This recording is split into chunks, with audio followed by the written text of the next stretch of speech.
The night my parents casually announced they were giving away my grandparents' lake cabin to my sister was the night I finally stopped pretending I was imagining the favoritism. I can still hear the clink of forks and the hum of the old ceiling fan over the dining table when Dad cleared his throat and said, in that family meeting voice of his, "So, we've made a decision about the cottage." The cottage wasn't some random piece of property to me.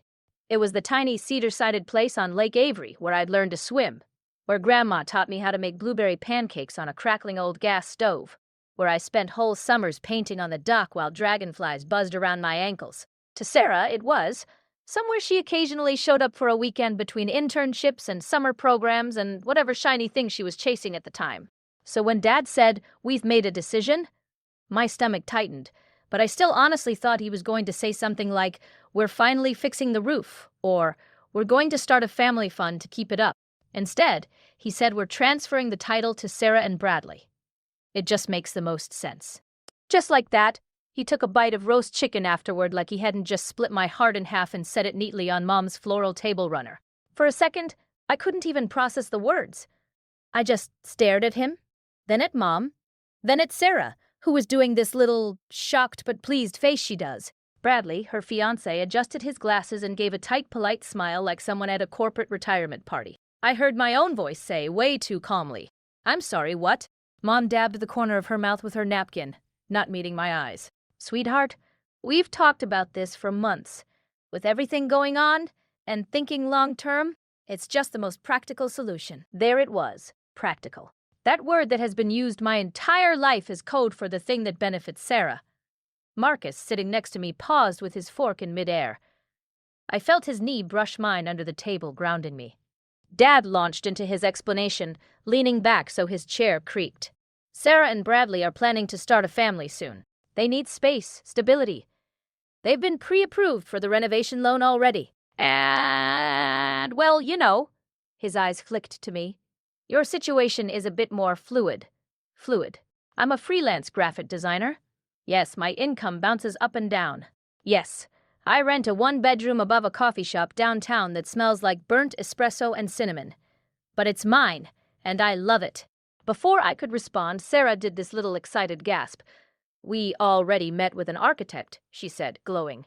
"We're thinking open-plan kitchen, big glass wall facing the lake, maybe add a second floor with a proper master suite. It'll be so stunning, Celeste. We'll definitely invite you guys up once it's done." Invite me up to my grandparents' cottage? I swallowed so hard my throat hurt. I thought, my voice cracked embarrassingly. I cleared it. I thought Grandma wanted me to have the cabin. The air got heavier. Mom's smile tightened. "Oh, honey, she adored you. Of course she did. She said all kinds of things over the years. Specifically," I said, my pulse thudding in my ears, "she told me on that last summer before she got sick, 'One day this place will be yours, my little fish.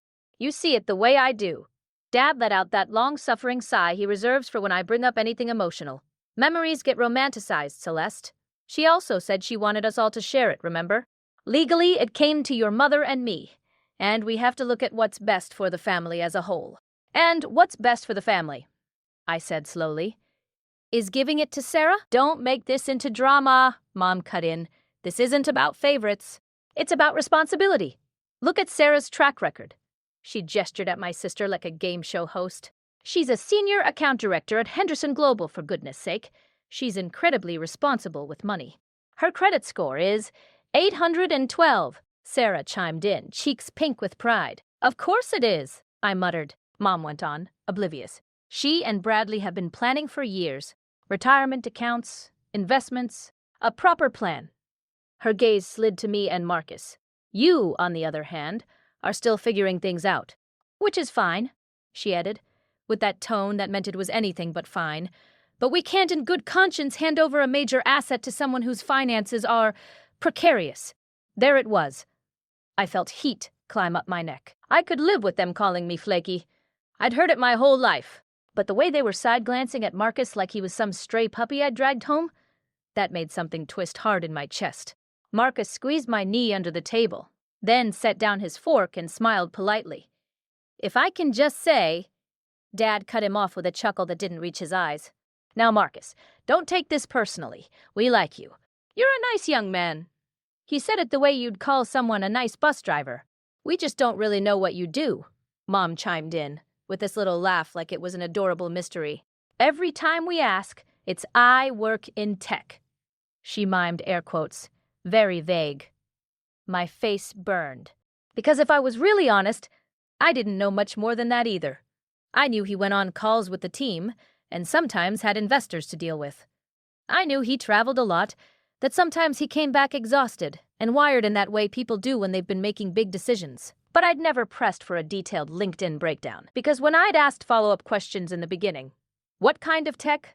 What do you actually do day to day? He got this closed-off look and would say, can we talk about literally anything else? And I was so terrified of being that girl, the one who only stays because of the job title and the salary, that I let it go. Now my parents' skepticism was making me feel stupid, naive. Marcus didn't seem rattled. It's fair, he said calmly. I haven't given you specifics. That's on me. Exactly, Dad said. Like that settled it. You two are still finding your footing. There's no rush. Sarah and Bradley are ready now. They can build the place up, increase its value, make it a proper family home. It's an investment. An investment. That's what my grandparents' sagging little dock and mismatched rocking chairs and the scratch on the kitchen table from where I'd tried to carve my name at 8 years old had become in their mouths. A portfolio move. I spend more time there than anyone. I said quieter now because anger had given way to this nauseous kind of sadness. I'm the one who goes up in the off-season to rake the leaves and drain the pipes. I painted the deck myself last year. You know that, right? Oh, sweetheart, Mom said, stretching her hand across the table like I was a child. We so appreciate that. Truly. But you don't have the means to take care of it properly long term. It needs a new roof, new septic system. Do you have any idea what those cost? I can learn, I snapped. I can work. I'm not incompetent. Sarah shifted uncomfortably. Celeste, no one's saying you're incompetent. Honestly, this could be really good for you. You love design. You can help with the interior. We were even thinking you could paint a mural in the kids' room one day. It'll still be the family place, just under our name.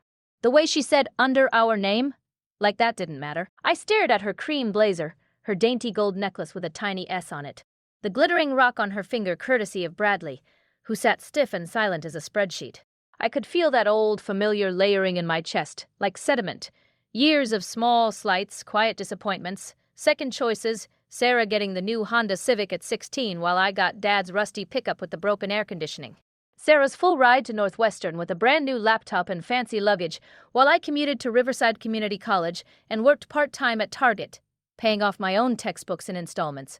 Sarah's downtown condo down payment, a graduation gift, while I got a congratulatory card and a $100 check when I launched my freelance website. It's not about competence, Dad said, voice slipping into that patronizing lecture cadence. It's about patterns. We've had to help you with rent how many times this year? 3. He held up 3 fingers. That's not a moral failing, but it does mean we can't anchor major assets to your ups and downs. The words anchor and assets made me want to throw up my mashed potatoes. And Marcus, Mom added, we just don't know that you're in a place to be a provider yet. I mean, you still drive that old Honda, don't you? Marcus actually laughed softly at that, like he couldn't believe this was real. I like my car, he said. It runs. It gets me where I need to go. Dad chuckled along, like they were bonding over middle-class thrift. Nothing wrong with that. But you understand why, from our perspective, I get it. I cut in, my voice sharper than I meant. Everything in me was buzzing now, like someone had plugged my veins into a wall socket. You think Sarah is the safe bet. You always have. Silence. Thick, uncomfortable. Mom's smile faltered. Celeste, that's not fair. We've always loved you both equally. That's interesting, I said, because equal has never looked very equal from where I've been standing. Sarah opened her mouth, closed it, opened it again. This isn't about the past, she said finally. It's about what makes sense now. Funny how what makes sense always just happens to benefit you, I said, meeting her eyes. There was a flicker there. Guilt? Annoyance? It was gone too fast. Bradley cleared his throat, finally joining in. From a financial standpoint, it does make more sense for us to take on a renovation loan than for you to try to... I didn't ask for your accountant analysis, Bradley, I snapped. Marcus's hand tightened on my knee under the table in silent warning. Hey, breathe. But it was too late. The dam had cracked. I pushed my chair back slightly. The wood legs scraped loudly against the floor. Everyone jumped. I genuinely don't understand how you can sit there and talk about that place like it's just capital, when you know what it means to me. Don't be dramatic, Mom said, a little edge creeping into her voice now. We're not selling it to strangers. It's staying in the family. In the family, I repeated. As long as family means Sarah. That's enough, Dad snapped. We are your parents, not villains in some story you're telling yourself. If you can't be happy for your sister, there it was. The ultimate trump card. If you can't be happy for her, you're the problem. I swallowed hard. There was this weird ringing in my ears, and the room felt slightly off-kilter, like I was watching it on a screen rather than sitting in it. Marcus shifted like he was about to stand. For the first time since this whole conversation started, there was steel in his posture. Maybe we should.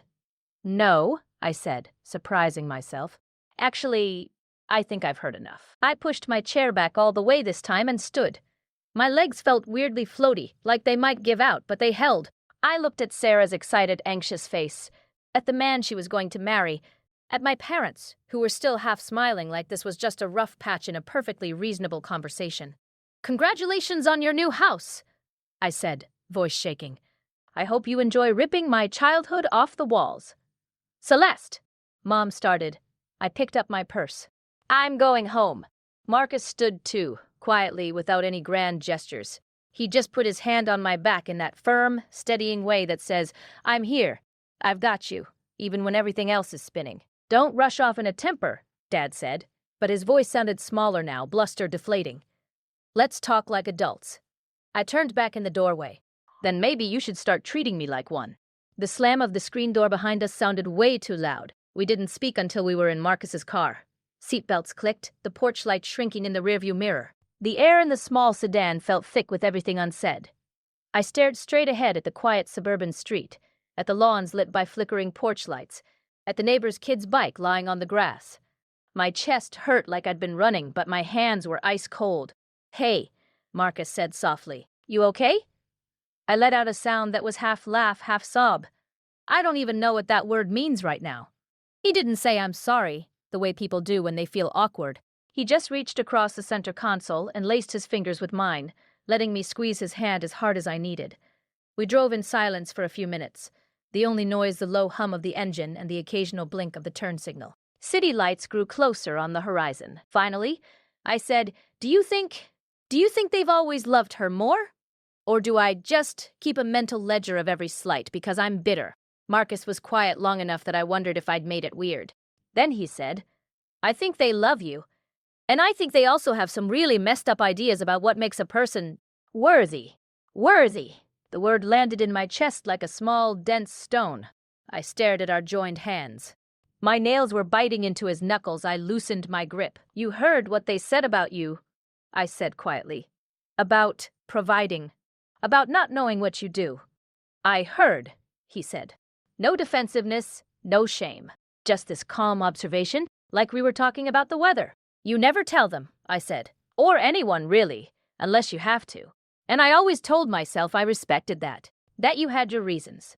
I swallowed. But if I'm honest, part of me is sitting here like, do I even really know what you do? I sound like an idiot, saying he works in tech, like some girl who met a guy on an app. Marcus let out a slow breath. You're not an idiot. Then what am I?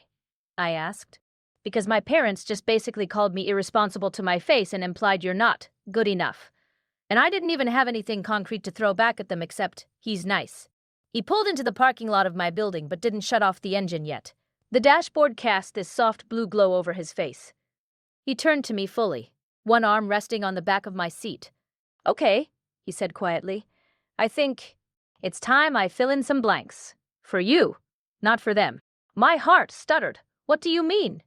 He stared out the windshield for a second, gathering his thoughts, then looked back at me. Do you remember when we first started dating and I told you my last relationship ended badly? Yeah, I said. You said she was more interested in your potential than in you. He smiled, but it didn't reach his eyes. That was the sanitized version. The real story is, when my first startup began to take off, everything around me changed. People who'd never glanced at me twice suddenly wanted to catch up. My ex went from making jokes about me being a computer goblin to asking when we could upgrade her car and talking about private schools for hypothetical kids. She used to trawl articles about founders who'd cashed out and forward them to me with little heart eyes. Wow, I said. Subtle. He huffed a laugh. It got worse. When things got rocky during the funding round, she bailed. Said she couldn't be with someone who was obsessed with work but still broke. 2 months later, when the deal finally closed, she suddenly wanted to talk again. He shook his head. I decided after that I wasn't leading with my job or my bank balance with anyone I actually cared about. I tried to process that. The idea of people reshaping themselves around someone's paycheck. It made me feel both angry on his behalf and weirdly protective. So that's why you're all vague, I said slowly. He nodded. I noticed pretty early on that you never once asked what my salary was. You cared about whether I showed up, whether I listened, whether I remembered that you like your coffee with oat milk and exactly 1.5 sugars, because 2 is too sweet but 1 is too bitter. I snorted wetly. It is. His eyes softened. I wanted to build something with you that had nothing to do with numbers. But you're right. I've probably taken that too far. You shouldn't have to defend me to your family with nothing but, he's nice. My stomach flipped. So, what do you actually do, Marcus? He held my gaze. Can you come by the office tomorrow? It'll be easier to show you than to explain in a parking lot. The word office hit me in a weird way. The only office of his I'd ever seen was the little desk in his apartment, perpetually covered in notebooks and charging cables. Okay, I said slowly. Is this where you tell me you're actually a Russian spy and we have to go into witness protection? He laughed. Trust me, the reality is much more boring, at least to my parents. He hesitated. To yours, though, it might be very exciting. I didn't sleep much that night. Every time I closed my eyes, I saw the lake cabin's kitchen with its yellowed linoleum, Grandma humming along to some old Patsy Cline song, my bare feet swinging off the counter as I licked batter from the spoon. And then, over that, I heard Sarah's voice saying, "We're thinking of knocking down that wall and putting in sliding doors." I wanted to call Grandma and ask her if I was crazy, if I'd imagined the way she'd squeezed my hand that summer and said, "You notice the light, Celeste? That's a gift. This place needs someone who sees it." But she was gone, and the people who were left had decided I wasn't trustworthy enough to steward her legacy. The next morning, I took an Uber to the address Marcus texted me, a nondescript mid-rise building on the edge of downtown I'd probably driven past 100 times without really seeing. There was a brushed metal sign by the glass doors, Northbridge Logic. Underneath, smaller letters, Intelligent Supply Solutions. Fancy, I muttered to myself, pushing open the door. Inside, the lobby was all concrete and plants and minimalist art. A young woman with a sleek bob sat at the reception desk tapping away on a laptop. She looked up, smiled. "Hi, can I help you?" "Ah," I said, suddenly feeling like I'd wandered into the wrong building. "I'm here to see Marcus Rivera?" Her smile widened in instant recognition. "Of course, you must be Celeste." I blinked. "How did you—" "He said you'd be stopping by." She picked up a phone. "I'll let him know you're here. You can head up, 4th floor, double doors at the end." The elevator doors slid open silently. There was that faint scent of coffee and printer ink that all offices seem to share. My reflection in the brushed steel walls looked like an imposter. Jeans, striped tee, hair in a messy bun. The 4th floor opened onto chaos. Controlled chaos, but still. Rows of standing desks, people clustered in little huddles around whiteboards covered in diagrams and arrows. Screens glowing with data visualizations I couldn't even begin to interpret. Someone in a hoodie whizzed past on a scooter. There was a ping-pong table in one corner and a wall of floor-to-ceiling windows with a view over the river. "Hey, you!" came Marcus's voice from my left. He looked different here, in dark jeans and a navy button-down, sleeves rolled, lanyard around his neck. Not because of the clothes, but because of the way people's eyes followed him as he walked. There was an ease in his movements that I didn't see when he was sitting at my tiny dining table eating takeout. He kissed my cheek, hand resting lightly on my elbow. "Come on," he said. "Let me show you what this actually is." We wove through the desks. People nodded and smiled at him, said things like, "Morning, Marcus," and the beta numbers came in. "I'll send you the deck." One guy in a band tee said, "We closed Madrid," and they did this quick, satisfied fist bump. "Is this your floor?" I whispered. "Like your team?" He chuckled. One of them. We stopped outside a glass-walled conference room. There was a framed article on the wall next to it, a glossy magazine cover with the headline, "The Quiet Disruptors, 10 Founders Changing Global Logistics." In the center photo, in a tailored suit and with his hair actually tamed, was Marcus. My Marcus. My stomach dropped. "No way!" I breathed. He watched my face carefully. "Now you know why I didn't want to explain this over takeout." I stepped closer to read the blurb under his photo. Marcus Rivera, 32, founder and CEO of Northbridge Logic, has built one of the fastest-growing B2B SaaS companies in the logistics space, providing AI-driven supply chain optimization to clients on 4 continents. My eyes kind of blurred after that. There were words like Series C, valuation, fortune. That made my brain short-circuit. I turned to him slowly. "Founder and CEO?" He winced slightly, like he was bracing for impact. "Surprise?"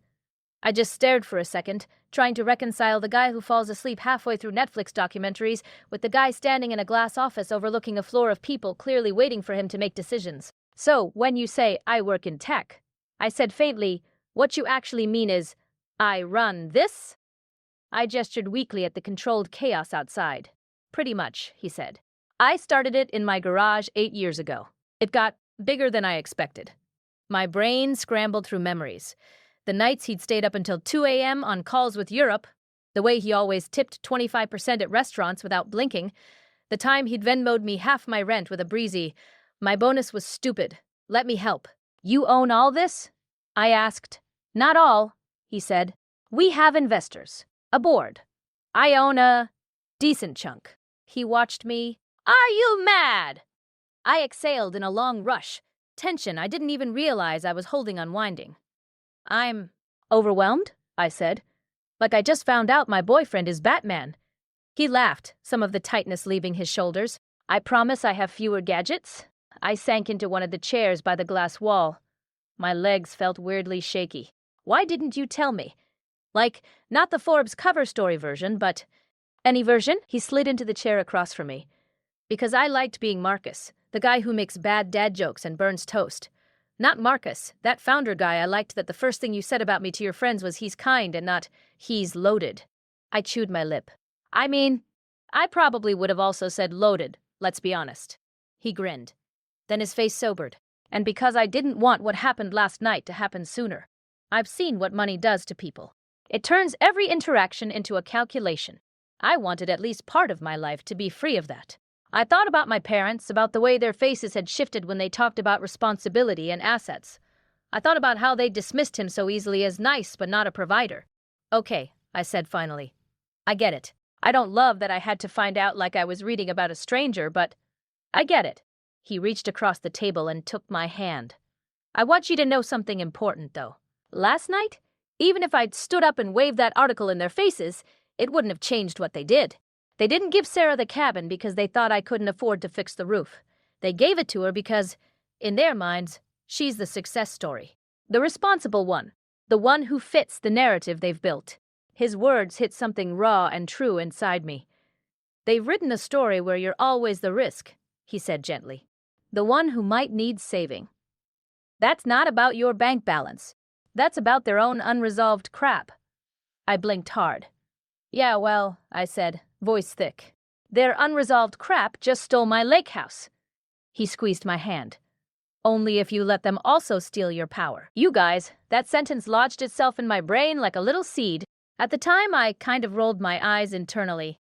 Power. Sure. I was a girl whose parents had just gifted her favorite place on earth to her sister. I didn't feel powerful. I felt discarded. But over the next few weeks, that word kept resurfacing. My parents kept texting, calling, sending these breezy messages about getting over the awkwardness and moving forward as a family. Mom sent me links to Pinterest boards titled Lake House Inspiration, with comments like, "Isn't this deck gorgeous? Sarah wants to do something similar." Every time, my thumb hovered over my phone, torn between firing off a 20-paragraph rant and chucking the device into the river. Instead, after one particularly tone-deaf text, "Mom, we've booked a contractor. You should be happy, sweetheart. This investment benefits all of us long-term." I opened my laptop and started typing. I didn't stop for almost an hour. When I finished, my hands were trembling. My heart was pounding like I'd just run up 8 flights of stairs. The email was long, probably too long, but it was the first time in 28 years that I said everything I'd swallowed. I wrote about the cabin, yes, but also about 1,000 other things. How they'd skipped my community college graduation because Sarah's company was throwing her a promotion party that same weekend. How, on my 21st birthday, they'd taken me to Applebee's and forgotten to even tell the waitress it was my birthday, while Sarah's 21st had been a surprise party at the country club with 50 guests and a custom cake. How every time I'd called crying over a late client payment or a bounced rent check, I'd gotten a lecture about maybe it's time to get a real job like your sister. How I'd learned to edit myself to only share good news in tiny, manageable doses, because anything else would be met with, well, that's why we've always worried about your choices. You didn't just give Sarah a house, I wrote near the end. You confirmed in a very tangible way what I've felt my whole life, that in your eyes I am the backup plan, the creative one, the one you hope will land on her feet but never quite trust. You say you love us equally, but your actions keep giving Sarah the sun and handing me whatever's left. I finished with this. For my own mental health, I need distance right now. Please don't contact me about the cabin again. If you want to have a real conversation about our family dynamics, I'm open to that someday, but not while you're picking out countertops for a place you know I'm grieving. Then I hit send. I sat there afterward staring at the message sent notification, half expecting the sky to crack open. An hour later, my phone rang. Mom, of course. I let it go to voicemail. Then Dad. Then Sarah. 3 times. Then Mom again. Finally, Dad texted me, "We're very hurt by your email. It was unfair and disrespectful. You're acting like a child. Call us when you're ready to be reasonable." I stared at the screen until the words blurred. Then I put my phone face down and walked away from it. The next day, I drove up to the lake alone. It was early spring, that in-between time when the ice had melted but the water was still dark and cold. The air smelled like damp earth and pine sap. The cabin looked the way it always did in the off-season, shuttered, a little saggy but still somehow sturdy, like the stubborn old lady it had been my entire life. My key still worked. The familiar squeak of the front door tugged something in my chest. Inside, the air was chilly and faintly musty. Dust motes floated in the slanting light coming through the windows. I ran my fingers along the countertop, over the dent where Grandma had once dropped a cast-iron pan. I walked from room to room, touching things. The faded quilt on the bed I'd slept in since I was 6. The crooked bookshelf Grandpa had made. The curtain rod I'd accidentally pulled down when I was 10 and then cried about for hours. In the tiny living room, I sat on the old plaid couch and let myself really cry for the first time since that dinner. Ugly, hiccuping sobs that made my chest ache. I wasn't just mourning a building. I was mourning the version of my family I'd clung to in my head. The one where my parents were a little clueless but ultimately fair, where equal actually meant something. That version died somewhere between Dad saying assets and Mom sending me backsplash auctions. I wrote a letter to Grandma on the back of an old grocery list I found pinned to the fridge. I told her I was sorry I couldn't keep the promise she'd made me. I told her I loved her. I tucked the note into a crack in the wall behind the bookshelf like some weird little ritual that made me feel slightly less helpless. Then I locked the door and left the key under the mat for the last time. After that, there was a weird quiet, like the air after a storm when everything is still and damp, and you're not sure yet how much damage has actually been done. I went low contact with my parents and Sarah. They sent occasional texts, updates about Aunt Linda's hip replacement, forwarding memes, little hope you're well messages that danced clumsily around the elephant in the room. I responded politely when I had the energy. Mostly, I threw myself into work. I redesigned my portfolio. I pitched clients I'd always been too scared to approach. Marcus sat with me at the kitchen table sometimes, helping me price my work properly. I finally raised my rates. When a client balked, I didn't immediately cave. How is it that you can negotiate 7-figure contracts but still undercharge for logo design? He'd tease, and I'd smack his arm and then actually listen to his advice. Slowly, my bank account stopped looking like a roller coaster and more like a gentle hill. I still wasn't Henderson Global salary level, but for the first time I felt capable. Marcus and I talked a lot about money in those months, not in a braggy way, but in a real, uncomfortable, necessary way. About how I felt weird that he could, in theory, write a check that would pay off my student loans. About his fear of people seeing dollar signs instead of him. He kept saying, "I don't want to rescue you," and I kept saying, "I don't want to be rescued." We were figuring out how to build something where we both stood on our own 2 feet and also leaned on each other without that weird imbalance. It was maybe 3 months after the cabin email that my phone rang one morning and Sarah's name flashed on the screen. My first instinct was to let it go to voicemail. But something in my chest nudged me. Curiosity? Morbid fascination? The ghost of sisterhood? I don't know. I picked up, "Hello?" Her breath came down the line shaky and too fast. "See, Celeste?"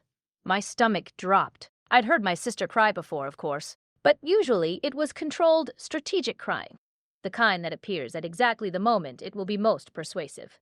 This was raw. "What's wrong?" I asked, sitting up straighter. "It's all a mess," she said, voice cracking. "Everything is falling apart. You know that weird thing where even when someone has hurt you, your body still goes into big sister mode? That was me. My annoyance and resentment took a back seat to this instinctive urge to fix, protect. "Slow down," I said. "What happened?" She inhaled shakily. "The contractor, the renovations, the loan, Henderson, just everything." Bit by bit, between hitching breaths, the story came out. They'd gone way over budget on the renovation. The open plan turned into, "We found foundation issues," which turned into, "We have to replace the plumbing while everything's open," which turned into tens of thousands more than they'd planned.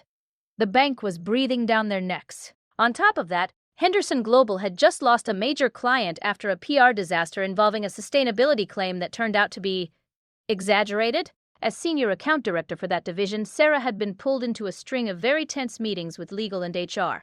No one had actually said scapegoat, but the implication was hanging in the air. "I've been so stressed I can't sleep," she whispered. "Bradley and I keep fighting about money.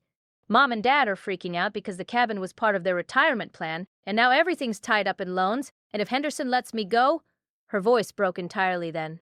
"I don't know what we're going to do." A tiny petty part of me thought, "Oh, now it's an asset problem." A bigger part of me just pictured my sister, the girl who used to braid my hair too tight before church, sitting on the floor of her probably very chic condo, mascara running down her face, and my heart squeezed.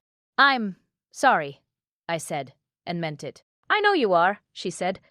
"I know I don't deserve your sympathy, but I didn't know who else to call." "Have you talked to Mom and Dad?" I asked. "Yes. They're panicking, but acting like they're not. Dad keeps saying we'll figure it out. Mom keeps sending me articles about side hustles for married couples." She let out a hysterical little laugh. "Can you picture Bradley doing Etsy?" I snorted despite myself. "Handmade spreadsheets?" She actually laughed then, a wet, broken sound. "Exactly." There was a pause. Then, very quietly, she said, "I'm sorry, you know." The words hung there, fragile.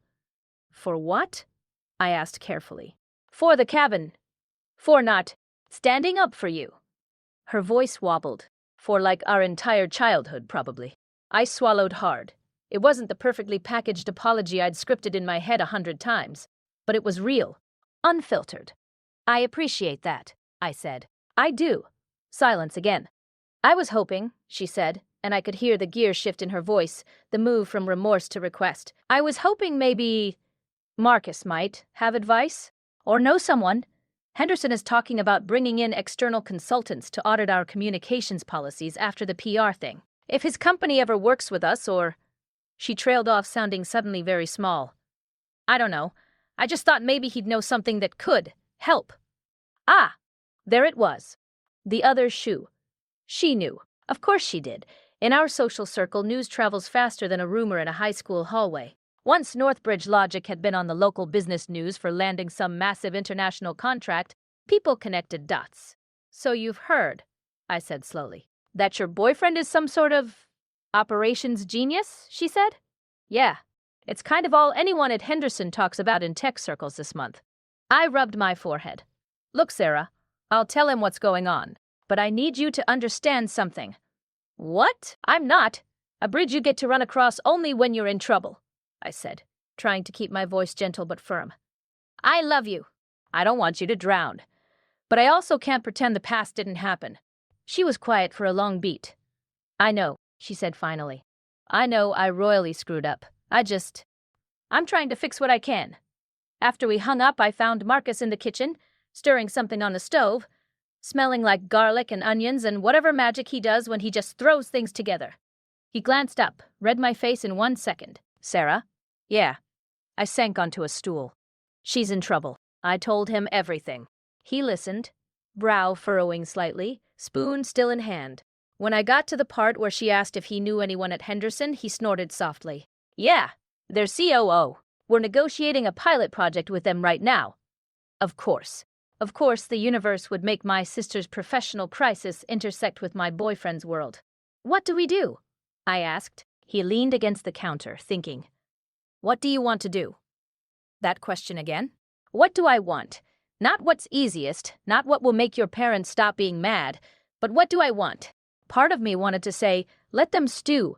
Let them feel the full weight of thinking in assets and image instead of people. Another part imagined my parents losing their house, my sister losing her job, everyone's lives imploding, and me knowing I'd had a possible lifeline and refused to throw it. I don't want her to be destroyed, I said finally. Also, don't want to immediately fix everything so no one has to look at what got us here. Marcus nodded slowly. Okay, then maybe. We don't fix. We just inform. He ended up setting a meeting with Henderson's COO anyway, something that had been on his calendar regardless, to discuss their PR crisis as it related to the tech rollout he was proposing. He didn't bring up Sarah's name once. He kept business, but he did something else that changed everything. He agreed to have dinner with my parents. Up until then, he'd politely declined every invitation after the cabin night. He'd said he'd respect whatever boundaries I set, but he wasn't putting himself in rooms where he was treated like a liability. Now, though, he said, if we're going to move forward at all, they need to know who I actually am. Not because my title makes me more valuable, but because it will rip the blinders off. And I think they need that. So, a week later, we found ourselves back at that same dining table. Same floral runner, same humming ceiling fan. Except this time, the air was different. Charged. Mom had made lasagna, because it's everyone's favorite, and nothing says we're totally normal, like overfeeding your guests. Dad poured wine with a hand that shook just a little. Marcus, Mom said, voice a notch too bright. It's so good to see you. You've been working so hard, I hear. I almost laughed. She sounded like a talk show host easing into a controversial segment. Marcus smiled, his easy, polite smile. It's good to be here. There was small talk at first. Traffic, the unseasonably warm weather, Aunt Linda's hip. I could see my parents trying very hard to act like we hadn't collectively detonated our relationships 3 months earlier. Finally, Dad cleared his throat. So, he said, turning to Marcus with what he probably thought was casual interest. Northbridge logic. Here we go. Marcus didn't puff his chest or launch into a monologue. He just nodded. That's my company, yes. I have to admit, Dad said, chuckling weakly, I didn't quite realize the scale of what you were doing. That's fair, Marcus said. I didn't exactly hand out my resume. Mom leaned forward, eyes bright. We saw an article about you in that business magazine. It was very impressive. I watched them closely. There it was. That little spark in their eyes they reserved for winners. The same spark they always had when talking about Sarah closing a big account. Why didn't you tell us sooner? Mom asked. Marcus looked at her calmly. Would it have changed how you treated Celeste? You could have heard a pin drop. Dad shifted in his seat. Of course it would have. I mean, that is... Marcus held up a hand, still utterly polite. Let me rephrase. When you decided to give the cabin to Sarah, was money the only factor? Or did you also, maybe unconsciously, think of Sarah as the responsible daughter and Celeste as the one who hasn't quite lived up to your expectations? Mom opened her mouth and closed it. Dad looked like someone had hit him with a board. This isn't a courtroom, Marcus went on, softer now. I'm not cross-examining you. I just think it's important to be honest about that. Because if you keep telling yourselves this is only about finances, you're going to miss the actual problem. I stared at him, equal parts in awe and mild terror. I could never speak to my parents that directly without my throat closing up. Dad rubbed a hand over his face. When he finally spoke, his voice had lost some of that usual authority. We might have made some assumptions, he said slowly. About me? I asked. He met my eyes, really met them, not that quick slide-off he does when he's uncomfortable. About both of you, he said. About what success looks like. Mom's chin trembled. We just wanted you both to be secure, she said. We thought if we pushed you toward stability like Sarah, we were helping. By holding her up as the gold standard every time I called you crying? I asked, my voice shaking. Mom flinched. I didn't realize that's how it felt. But that's how it was, I said. You can say you love us equally until you're blue in the face. It doesn't erase the fact that you keep rewarding one of us and cautioning the other. Marcus squeezed my hand under the table. I hadn't even realized he'd reached for it. Dad took a long breath. We have started seeing someone, he said abruptly. My eyebrows shot up. Someone? A therapist, Mom said quickly, as if to clarify they weren't divorcing. After your email, we realized we might need help seeing our blind spots. I blinked. I had not seen that coming. It's been confronting, Dad admitted. Apparently favoritism can be generational. My father did the same thing with my brother and me. He smiled bitterly. I swore I'd never repeat that. And then he gestured helplessly between Sarah's empty chair and mine. Sarah wasn't there that night. She'd texted an apology, saying she needed to stay late at the office because of the ongoing crisis. Part of me was relieved. I didn't know if I had the bandwidth to handle both my parents and my sister in one emotional showdown. I'm not going to pretend one therapist appointment fixed decades of patterns, Dad said. But we're trying. And I wanted to say clearly, I'm sorry. For the cabin. For every time we made you feel less than. The words landed like something heavy and fragile on the table between us. For a long moment, no one spoke. The tick of the old clock on the wall sounded absurdly loud. My eyes burned. I blinked hard. Thank you, I said finally. We talked for hours that night. Not shouting, not sweeping things under the rug, but honest, uncomfortable, sometimes messy talking.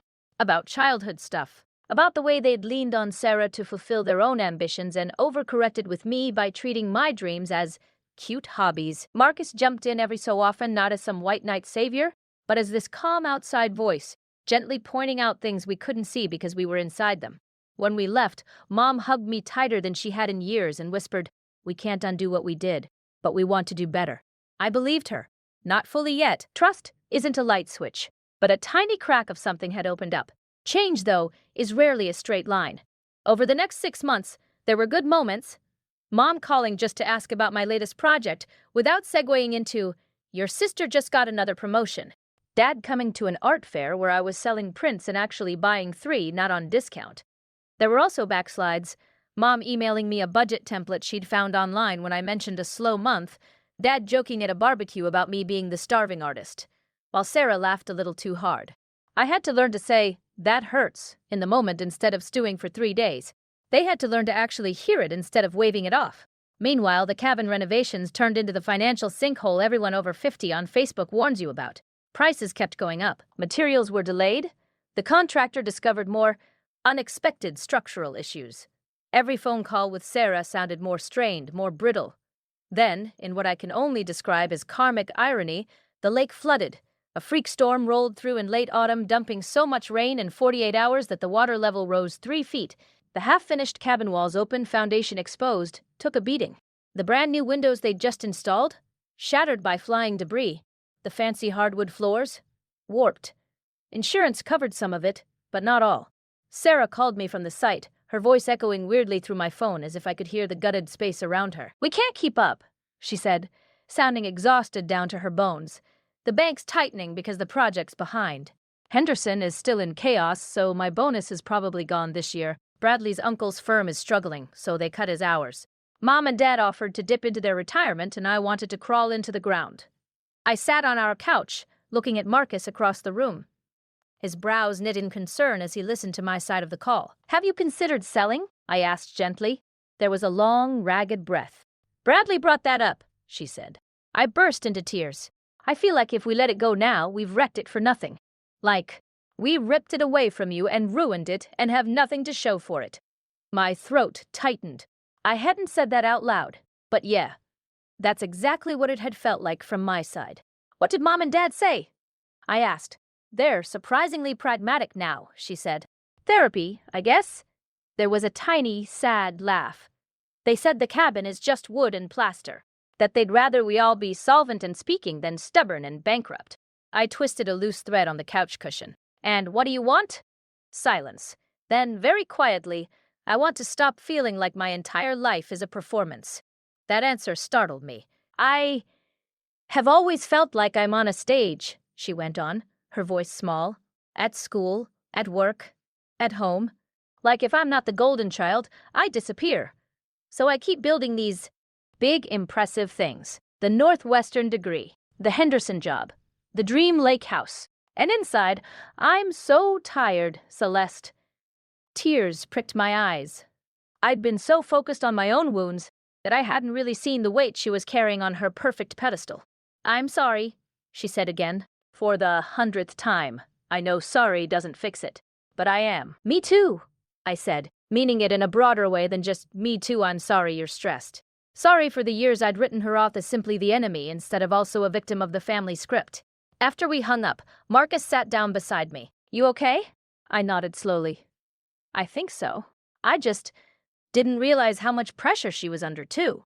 He was quiet for a moment. Then he said, I got an email today. My stomach did that little lurch it does when you sense a plot twist. From who? The real estate broker in Lake Avery, he said casually, like he was talking about a grocery store clerk. He heard there might be a distressed property coming onto the market there. Some half-renovated cabin on the East Shore. My heart stuttered. You're kidding. He shook his head.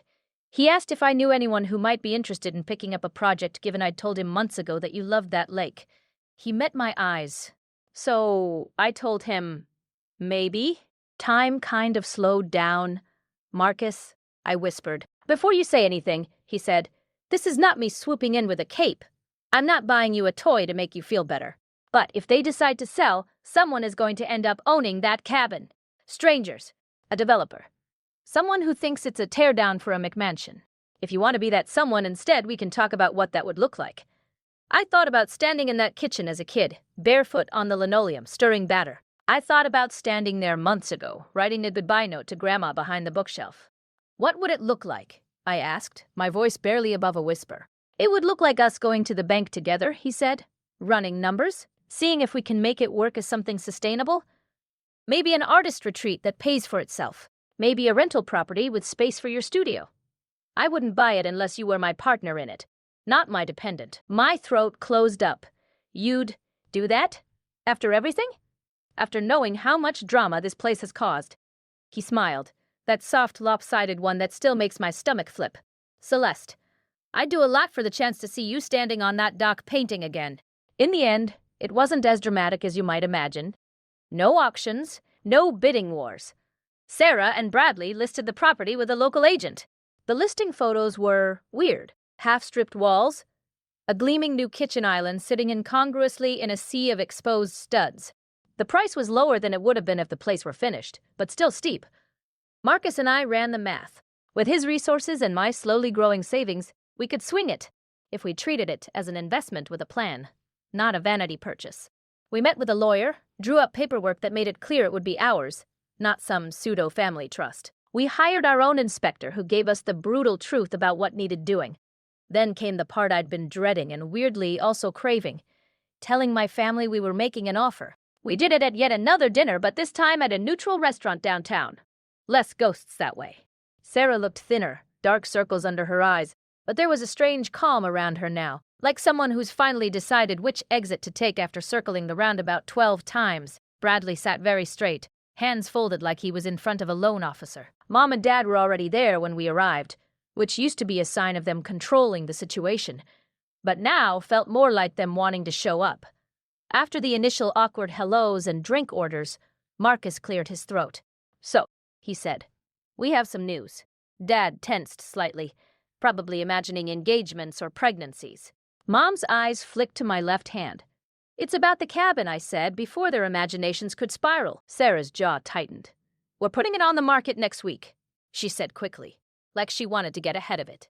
We can't keep up. It's too much house for people who are just learning how not to live on credit cards. There was no snark in her voice, just this tired honesty. Marcus nodded. That's what we heard. Our agent reached out to us. And we're interested. A collective intake of breath around the table. Your what? Mom asked. We'd like to make an offer, I said. To buy it. The world seemed to hold its breath. Bradley blinked. You want to take over this financial black hole? Only if our inspector doesn't find anything apocalyptic, Marcus said, a hint of humor easing the tension. And only if the numbers make sense. We're not here to rescue anyone. We're here as buyers. I added, this isn't a guilt thing. We're not asking for a discount because of the past. We'll pay market value. We just don't want it torn down or turned into a party house for strangers. Sarah's eyes filled with tears so fast they spilled over before her hand could grab a napkin. I don't deserve that, she whispered. It's not about deserving, I said softly. It's about what feels right for us. Dad looked between us, something complicated flickering across his face. Regret, relief, humility. Your grandparents would, his voice broke. He cleared his throat. They'd be happy at staying with you, Celeste. Really with you? Not via our messed-up filters. Mom nodded, dabbing her eyes. We don't expect anything, she said. No special access. No, but we can still use it, right? We forfeited that when we made the choices we made.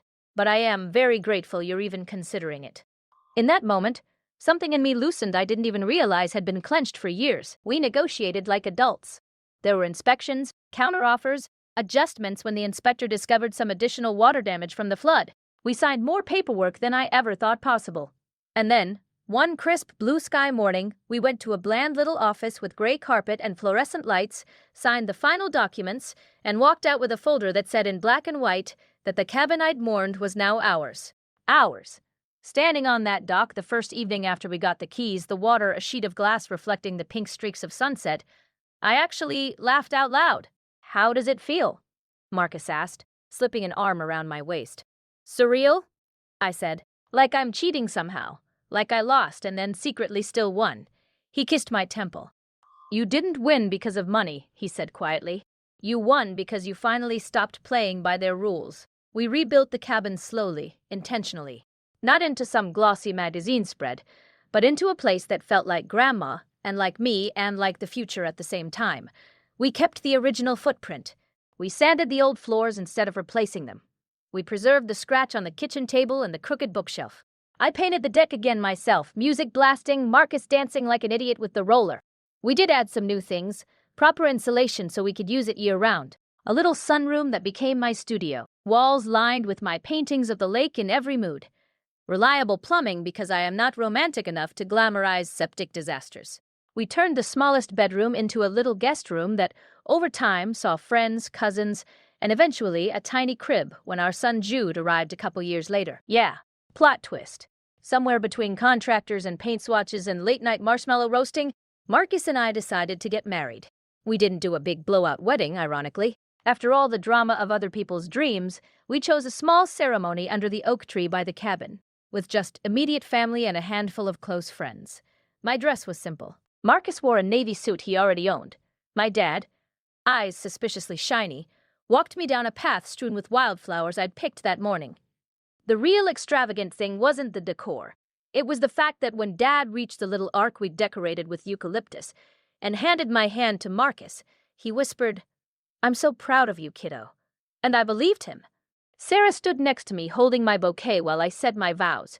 Her dress had a faint stain on the hem from where she'd tripped in the grass earlier, and she hadn't freaked out. Progress. At the reception, which was basically a very fancy picnic, she clinked her glass and gave a toast that made everyone cry. Growing up, I thought being the good daughter meant doing everything right, she said, voice steady. The big school, the big job, the big house.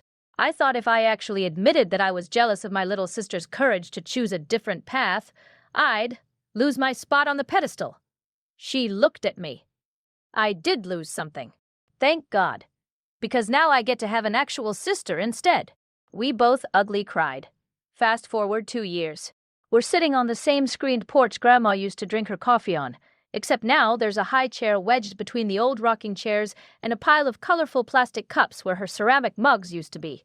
Jude is smearing avocado on the tray like he's Jackson Pollock. Mom is making faces at him, her hands wearing more age spots but softer somehow, if that makes sense. Dad is on the dock with Bradley, teaching him how to untangle a fishing line. Marcus is on grill duty, fanning smoke away dramatically. Sarah sits next to me, barefoot, toes painted a chipped coral. She leans back, eyes closed, face up to the late afternoon light. There are little lines at the corners of her eyes now that weren't there before. Not from frowning, but from laughing. Henderson didn't fire her, by the way. She went through the corporate ringer, came out the other side humbler and with better boundaries. She stopped saying yes to every extra to prove herself. She and Bradley sold their fancy city condo and bought a modest house in a not-so-Instagrammable suburb. She started saying things like, "We actually can't afford that right now," without shame. Bradley left his uncle's firm and started his own small practice, focusing on helping regular people get their finances in order instead of rich folks dodging taxes. He's relaxed now. He still loves a spreadsheet, but he also knows how to lose at cornhole without sulking. My parents are still my parents. They still occasionally slip into "have you thought about" lectures. Mom still sometimes introduces us as Sarah, our marketing genius, and Celeste, our artist, in that order. But they catch themselves more. They apologize faster. They listen longer. They go to therapy regularly. They told me once, half embarrassed, that their therapist made them do an exercise where they had to list 5 things they admired about each of us. That had nothing to do with achievements. You better believe I asked for those lists. Dad's for me included. She notices beauty in small things. She keeps trying, even when it's hard. She loves fiercely. I printed that and taped it inside my sketchbook. Most importantly, I stopped waiting for them to be perfect before I allowed myself to feel worthy. That's the thing I want you to hear. If you've somehow made it all the way with me to this porch in your imagination, your worth is not a group project your family has to sign off on. Did it hurt? Realizing my parents saw me as the risky daughter? God, yes. Did it feel vindicating when Marcus's success forced them to confront their assumptions? Absolutely. I'd love to sit here and say I'm above that, but watching their faces when they realized the vague tech guy was actually a CEO was a moment. But the real shift happened, not when they saw his bank balance, but when I stopped measuring my life against Sarah's spreadsheet. When I set boundaries. When I wrote that long, messy email instead of swallowing my hurt. When I said, "No, I won't just be happy for you while you step on me." Standing up for yourself doesn't always look like slamming doors and cutting people off forever. Sometimes it looks like saying, "I love you, but I won't participate in this dynamic anymore." Sometimes it looks like leaving the key under the mat and driving away from the place you love, because staying would mean losing yourself. And sometimes, if you're really lucky, and a whole lot of people are willing to do the hard work, it looks like coming back to that place on your own terms with your own keys in your own name and inviting them in. Not because you need their approval, but because you choose to share what you've built. That's what revenge looks like for me now, I guess. Not elaborate schemes or making anyone grovel, though I won't lie, a little groveling happened. It's living a life that feels like mine. It's laughter on this porch, and Jude's chubby fingers smearing avocado on my new jeans, and my dad teaching my husband fishing tricks, and my sister and I trading eye rolls over Mom's helpful Pinterest links, and knowing that if any of them ever tried to drag me back into the old role, I'd recognize it and step out. If you've grown up the lesser sibling, the artsy one, the complicated child, I see you. I know how heavy that invisible label can feel. And I promise you, you are allowed to stand up and say, "No more," even if your voice shakes, even if it makes Thanksgiving weird for a while. And sometimes, this is the wild part, the people who hurt you might actually rise to the occasion. Not all will. Some will double down. But some, like my parents, will sit in uncomfortable therapy chairs and unpack their own damage and learn how to say, "I'm sorry," like they mean it. If you're in the middle of that storm right now, wondering if you're crazy for feeling overlooked, you're not.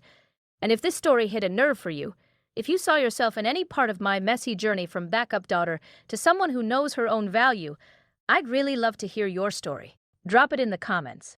What was your cabin moment? The thing that finally made you say, "Okay, enough." Your experience might be exactly what another woman needs to hear at 2 a.m. when she's scrolling and wondering if she's the only one. If you felt anything at all listening to this, please take a second to like this video so more people can find it. And subscribe to Revenge Diary for more real stories like mine. Stories about standing up for yourself, about quiet revenge that looks like building a better life, about families falling apart and sometimes finding their way back together in a healthier way. And if you know someone who's always been treated like the lesser one, who keeps getting handed everyone else's leftovers and told to be grateful, share this with them. Maybe they need to hear that it's okay to walk away from the table, even if it means losing the meal, because sometimes, later, you end up owning the whole kitchen.